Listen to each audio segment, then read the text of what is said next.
Fred Testo est un humoriste qui a su conquérir le cœur des Français depuis sa collaboration avec Omar Sy.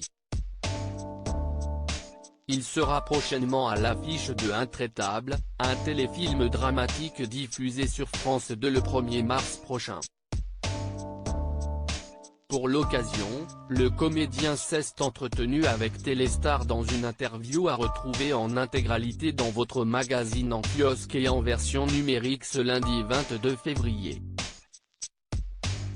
Ainsi, il a expliqué pourquoi il a fait le choix d'être discret sur sa vie privée. Pour moi, le métier et la vie privée sont deux choses totalement différentes, dit-il d'abord.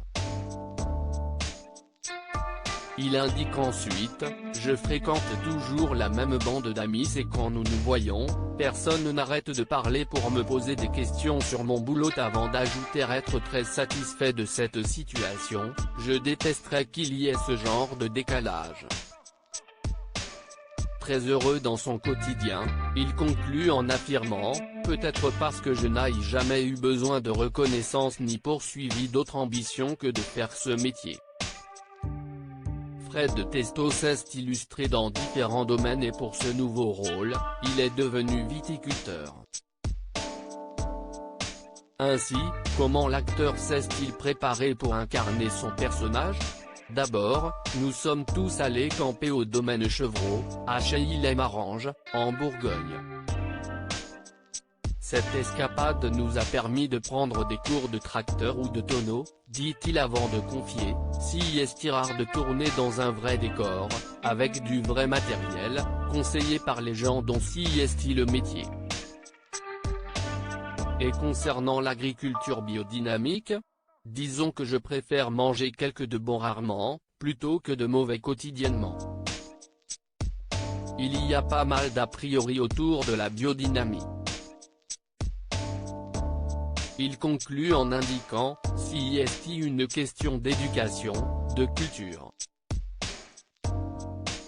Si est tout l'objet du téléfilm, ne pas prendre parti et démontrer toute la complexité de la problématique.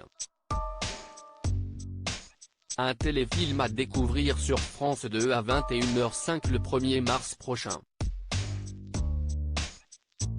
Fred Testo, un succès de taille. La carrière de Fred Testo a débuté en 1997 lorsque sa rencontre avec Omar Sy l'a projeté sur le devant de la scène.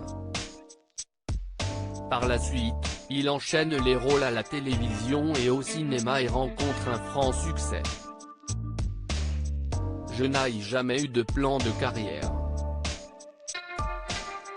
J'ai été élevé à l'époque Canal+ où des gens comme Pierre Lescure ou Alain de Greef vous imaginaient dans 10 ans, alors que vous ne vous voyez même pas le lendemain, confie-t-il d'abord. Il affirme ensuite avoir toujours gardé les pieds sur terre, ouvrir une porte et tomber sur Barry White ou une star de la NBA, c'était cool mais cela restait le boulot, conclut-il. Interview à retrouver en intégralité dans votre magazine Téléstar en kiosque et en version numérique ce lundi 22 février.